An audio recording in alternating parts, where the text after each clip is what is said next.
All right, let's jump right in. You know, when we think of ancient texts, we often picture something kind of dusty and far removed from our lives. But the book of Jude? This is different. It's not some gentle, philosophical letter. It reads like an emergency broadcast, a short, fiery, and super urgent message for a community that's in the middle of a serious crisis. And this line right here, this is what sets the tone for the entire thing. Jude actually says he wanted to write about something positive, about their common salvation, but something happened. The situation got so bad he had to completely switch gears. Instead, he sends this, a direct, powerful call to action, to contend earnestly for the faith. And make no mistake, that's not a friendly suggestion. It's a command. So what was the big deal? What was this urgent problem that prompted such a strong response?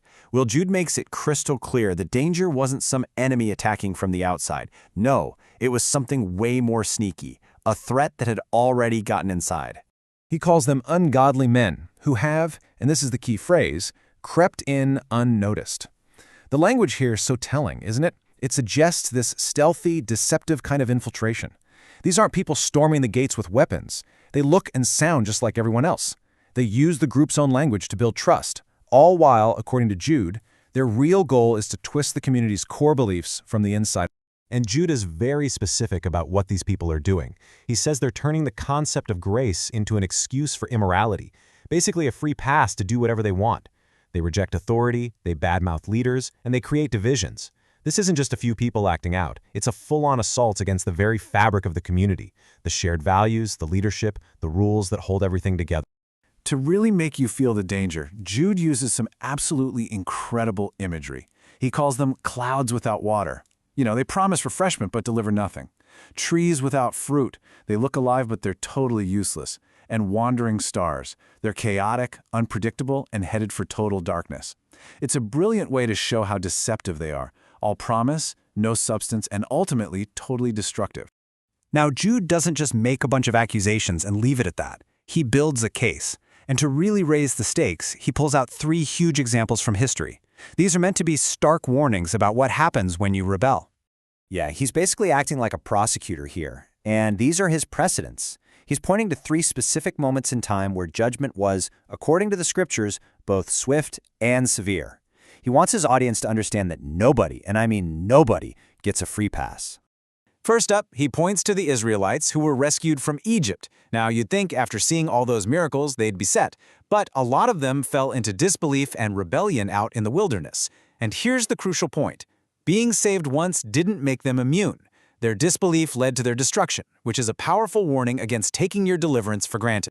For his second example, Jude really ups the ante. We're not even talking about humans anymore. He brings up angels who abandoned their post, who didn't stay in their proper domain. And what was the consequence? They're held in everlasting chains. The message here is so clear.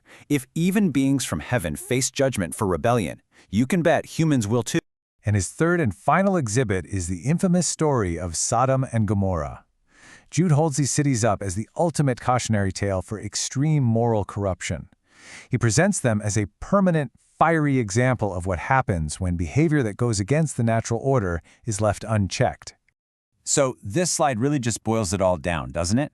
This is the central conflict. It's a battle for the soul of the community. On one side, you have the infiltrators, who are all about tearing things down. They're grumblers, complainers, totally self-serving. And on the other side, you have the behavior Jude is calling for from the faithful, building each other up, praying, staying in God's love. It's a stark contrast between chaos and community. Okay, so after laying out the threat and the incredibly high stakes, Jude makes a pivot. He doesn't just leave his audience terrified. He gives them a clear, practical game plan for how to fight back, how to actually contend for the faith. And here it is, his 5-part action plan. And what's so interesting is that it's both defensive and offensive. The first 4 steps are all about strengthening the community from the inside. Build up your faith, pray, keep yourselves in God's love, look for mercy. But that last step, that's proactive. That's going on the offense. Show compassion and save others with real urgency, as if you're literally pulling them out of the fire. And then the letter's tone shifts one last time. It moves away from the urgent warnings and direct commands to this amazing, soaring conclusion that's just filled with hope. It's a final reminder of who's really in charge. After all this intense detail about an internal battle, Jude finishes with this powerful declaration of praise, what's often called a doxology. It's his final answer to the whole crisis. He's saying that the ultimate power to keep you from stumbling doesn't just come from your own efforts, it comes from God. That's the ultimate security blanket, a declaration of divine authority over all the chaos. And all of this leaves us with a really critical question for today, doesn't it? I mean, sure, Jude's letter is about a specific situation thousands of years ago, but the core problem is timeless.